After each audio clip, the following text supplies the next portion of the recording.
Well, welcome back, campers. Today we're going to take you to another Florida state park. This one is just north of Daytona Beach in Ormond Beach, and it's Tamoko State Park.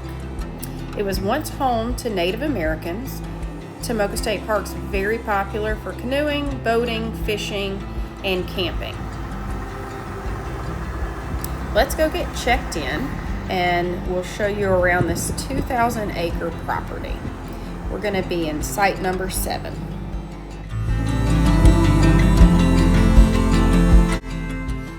So we're staying here in site number 7. And like most Florida state parks, everything is pretty private. All these lots are. Very lush. A lot of vegetation between campsites.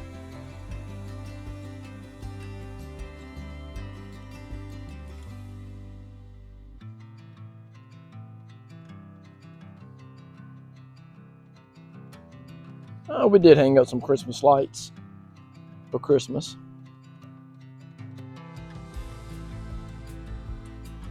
It's a pretty big site as well. It's very deep.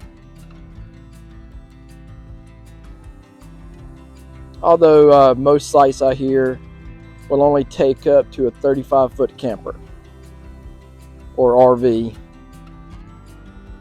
where ours is a shade under 30.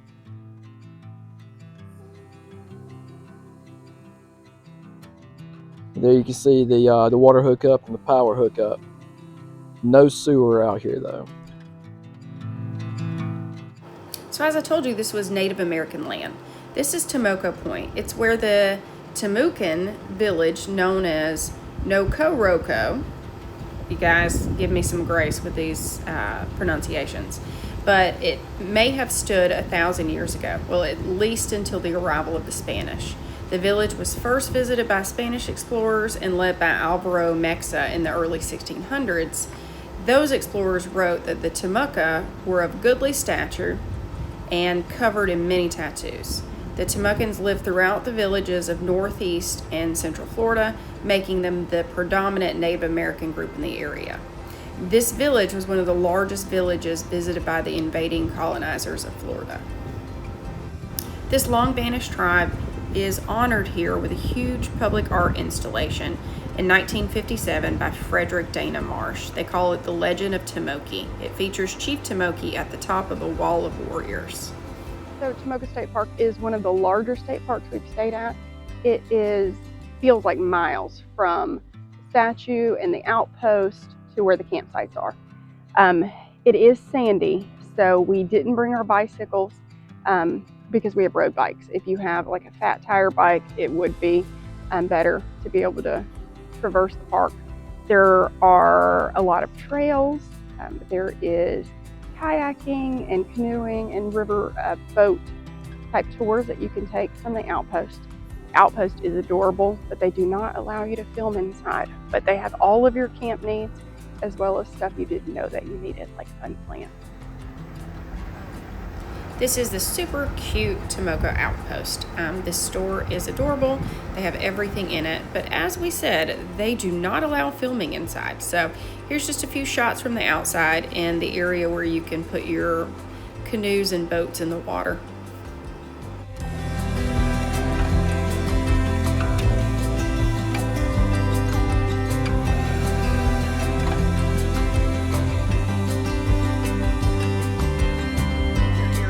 Is the Oak Pavilion picnic area. The volleyball net,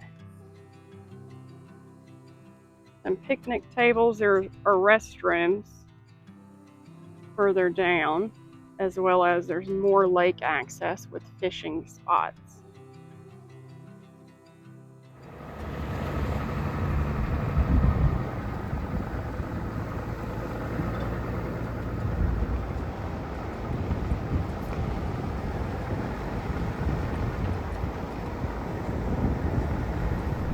Glad to know that they are paving the park, not the campgrounds, but the rest of the park in the very near future.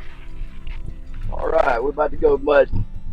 Yeah, after a good rain, this is a great place to do some mudding. There's tons of puddles everywhere. Right. The Tamoko and the Halifax River, which is the intercoastal waterway, meet at the north end of the park, forming a natural peninsula with 12 miles of shoreline. For our fishermen out there, the Tamoko River is home to 90 species of fish, anything from game fish, catfish, gar, sheep's head, sea trout, and snook. This is also a birdwatcher's paradise with 160 species sighted, especially in the spring and fall. So as you can see, this is our Christmas setup. So we're hanging out by the fire with our friends. Trent is really getting into his story. And we've got Frosty bobbing back and forth back there.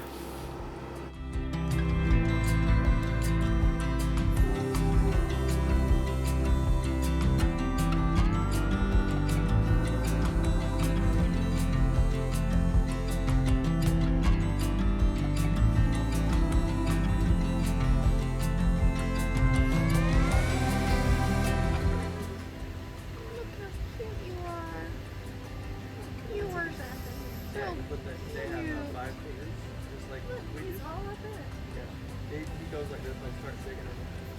There you go. Oh, you don't have to go. It's